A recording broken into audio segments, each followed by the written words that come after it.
Hello bachcho, so the question here is statement 1 says kinetic energy of a system can be increased without applying any external force on the system, and statement 2 says single external force acting on a particle necessarily changes its kinetic energy.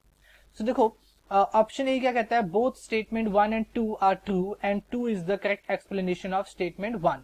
Option B है both statement 1 and 2 are true and 2 is not the correct explanation of statement 1. Option C है statement 1 is true and statement 2 is false, and option D है both statement 1 and 2 are true. तो देखो concept जो हम यहाँ पे use करेंगे that will be of kinetic energy. Kinetic energy, ठीक है. अब देखो काइनेटिक एनर्जी, अगर मान लो कोई सिस्टम है, एक देखो काइनेटिक एनर्जी अगर मैं मैथमेटिकली लिखता हूं दैट इज हाफ mv². अब ऐसा कंपलसरी नहीं है कि अगर मैं अगर इसके ऊपर एक एक्सटर्नल फोर्स अप्लाई करूं तभी मेरा काइनेटिक एनर्जी सिस्टम का इंक्रीज होगा.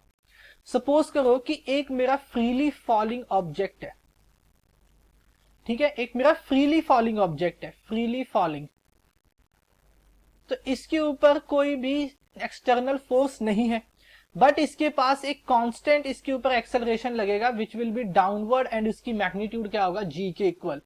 एंड ये कैसा होगा, हर एक मोमेंट पे इसकी वेलोसिटी क्या होगी, इंक्रीज होगी, वेलोसिटी विल इंक्रीज. और अगर वेलोसिटी इंक्रीज हो रही है इट मींस कि यहाँ पे काइनेटिक एनर्जी भी इंक्रीज होगा, because kinetic energy is directly proportional to square of speed. ठीक है, तो अगर मेरा सिस्टम पे मैंने कोई एक्सटर्नल फोर्स नहीं भी लगाया देन ऑल्सो वो उस सिस्टम का काइनेटिक एनर्जी इंक्रीज कर सकता है. सो ये स्टेटमेंट कैसा होगा मेरा, ये स्टेटमेंट मेरा ट्रू है. अब नेक्स्ट स्टेटमेंट देखो बोल रहा है कि अगर सिंगल एक्सटर्नल फोर्स लगाता हूं किसी पार्टिकल पे तो इट इज नेसेसरी कि उसका काइनेटिक एनर्जी भी इंक्रीज होगा.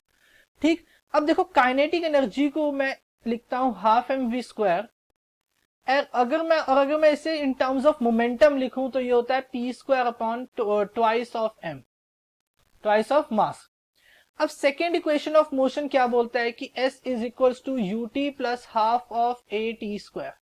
इट मींस कि अगर कोई फोर्स लगा, एक्सटर्नल फोर्स लगा किसी पार्टिकल पे देन उसकी स्पीड भी क्या होगी, इंक्रीज होगी. यानी कि यहां से पता चलता है कि उसका मोमेंटम क्या होगा, इंक्रीज होगा. Momentum will change, momentum will change. और अगर मोमेंटम चेंज हो रहा है देन इट मींस कि यहाँ पे काइनेटिक एनर्जी भी चेंज होगा, because kinetic energy is directly proportional to square of momentum. तो kinetic energy will also change, ठीक है. बट जो स्टेटमेंट 2 है that is not the correct explanation for statement 1. So option B हमारा सही होगा, that is both statement 1 and 2 are true but 2 is not the correct explanation of statement 1. So I hope you understand it well. Thank you.